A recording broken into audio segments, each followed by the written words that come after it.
ఈ కుమార్తె దీనా చెరబడింది అన్న మాట వినగానే ఏం చేశారు తెలుసా? మౌనంగా ఉన్నాడంట.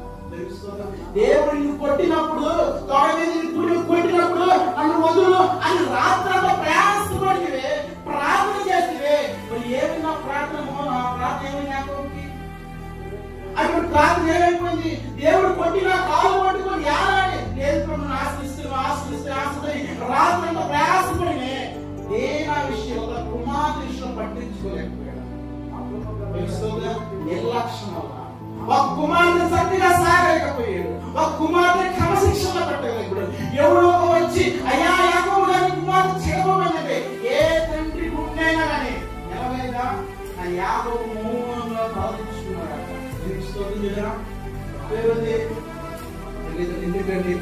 ఎందుకంటే యాకోబు ఎప్పుడు ప్రేమించలేకపోయాడు. సూటి మాటలతోనే గాయపరిచేవాడు. ఎందుకని తన మామ ఎవరి కోసం? రాహేలు ప్రేమించాడు. రాహేలు ప్రేమిస్తే ఏం చేసేవాడు మామ?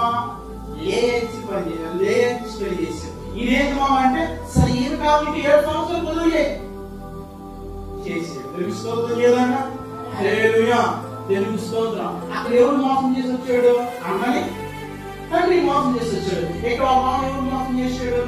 యాకోబు మోసం చేశాడు. భార్య విషయంలో మోసం చేశాడు. జీవిత విషయంలో గొర్రెల విషయంలో కూడా మోసం చేసుకుంటూనే వచ్చాయి కదా. మనం అనుకుంటాం మనం ఏదైతే వింటున్నామో అదే పోయబడతాం.